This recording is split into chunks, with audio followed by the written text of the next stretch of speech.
Hello नमस्कार दोस्तों, SPP classes YouTube channel में आपका स्वागत है। मैं सोनपाल प्रजापति। सिंपल इंटरेस्ट यानी साधारण ब्याज की आज पहली क्लास है, इसलिए आज हम सिंपल इंटरेस्ट के बेसिक कंसेप्ट के बारे में पढ़ेंगे कि साधारण ब्याज क्या होता है, साधारण ब्याज निकालने के लिए हम किन किन चीज़ों की हमें आवश्यकता होगी, इन सब के बारे में आज हम विस्तार से पढ़ेंगे। साधारण ब्याज के प्रश्नों को सोल्व करने से पहले हमें बेसिक कंसेप्ट को समझना जरूरी है, इसलिए इस वीडियो को आप बिना स्किप किए अंत तक देखिए। और चैनल पे अगर आप नए हैं तो कृपया चैनल को सब्सक्राइब कर लीजिए और बेल आइकन को दबा दीजिए ताकि आने वाले अन्य वीडियो की नोटिफिकेशन सबसे पहले आपको मिल सके। तो आइए चलिए शुरू करते हैं। साधारण ब्याज क्या होता है, इसकी परिभाषा यानी डेफिनेशन अगर हम समझें तो कोई धनराशि किसी दूसरे व्यक्ति को निश्चित दर और निश्चित समय के लिए उधार दी जाती है, तो निश्चित समय के बाद में उस दी गई राशि के अलावा ब्याज के रूप में जो राशि प्राप्त होती है वही साधारण ब्याज है। साधारण ब्याज में कौन कौन सी चीज़ें हैं जो कि महत्वपूर्ण है। सबसे पहले सिंपल इंटरेस्ट, सबसे पहले सिंपल इंटरेस्ट यानी साधारण ब्याज।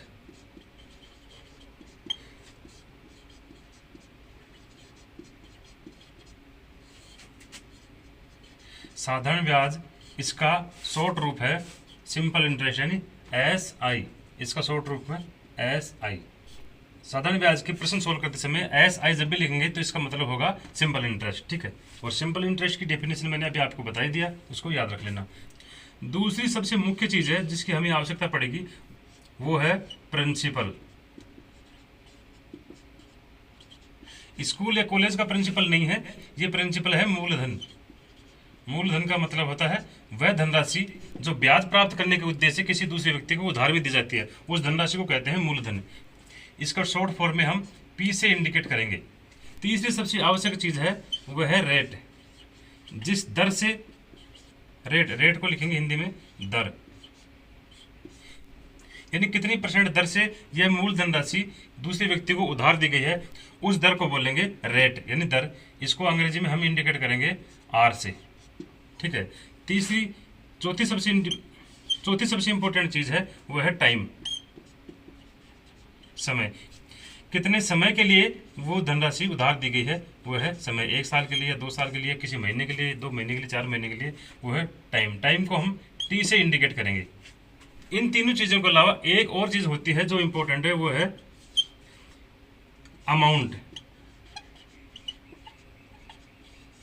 अमाउंट को हिंदी में कहेंगे मिश्र धन।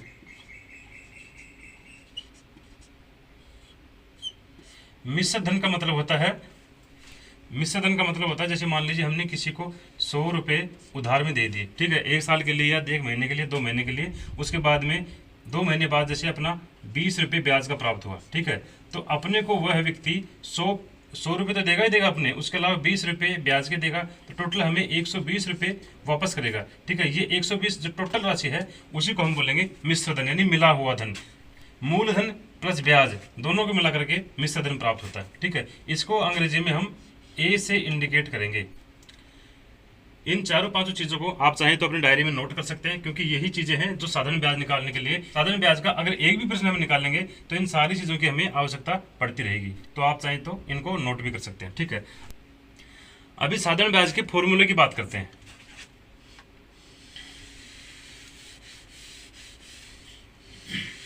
साधारण ब्याज का फॉर्मूला 9वीं और 10वीं क्लास में जब भी आप पढ़े उस समय सीख लिया होगा, क्योंकि साधारण ब्याज का चैप्टर 9th 10th क्लास में आ जाता है। तो बिल्कुल सिंपल है, SI सिंपल इंटरेस्ट बराबर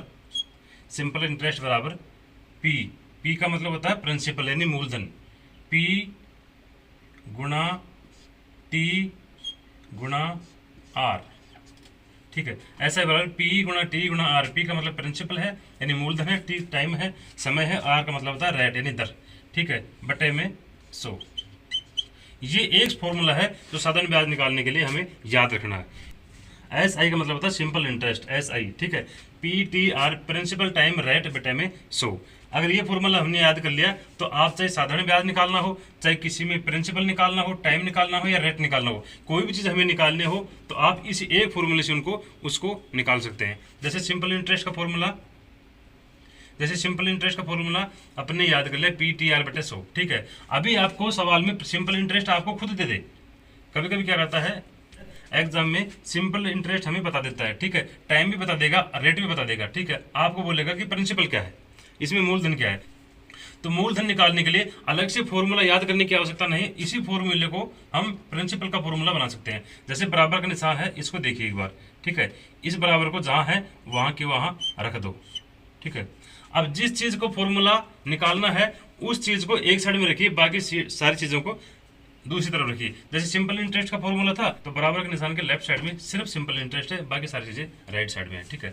अभी प्रिंसिपल का फॉर्मूला हमें निकालना है, तो प्रिंसिपल को एक साइड में रखिए। प्रिंसिपल यानी मूलधन, इसका फॉर्मूला अगर हमें निकालना है, ये पूछे कि प्रिंसिपल बताइए यानी मूलधन बताइए कि मूलधन कितना है, ठीक है। तो अपन क्या करेंगे, बाकी सारी चीजों को इधर ले आएंगे। इधर क्या बच गया, टाइम बच गया, रेट बच गई और 100 बच गया। इन सब चीजों को बराबर के निशान से लेफ्ट में ले आएंगे। सबसे पहले जो बराबर के निशान से लेफ्ट में जो पहली जो चीज लिखी हुई है उसको एज इट इज रख देंगे, वो है SI, ठीक है।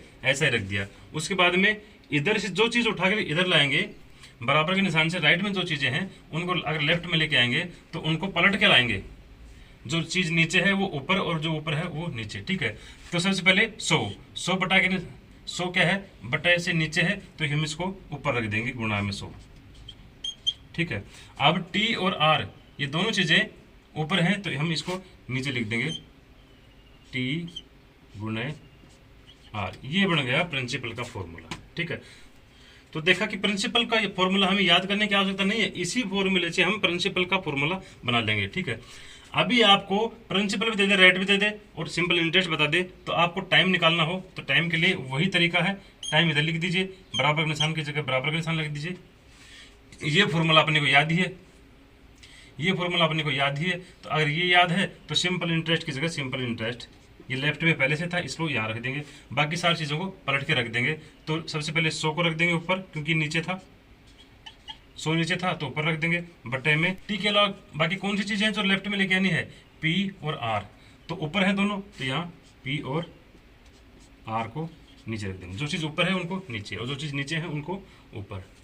तो टाइम का फॉर्मूला याद करने की भी हमें आवश्यकता नहीं है। उसके अलावा अगर R पूछे तो वही तरीका, R अगर पूछे तो वही है, SI की जगह हम SI रख देंगे, ठीक है।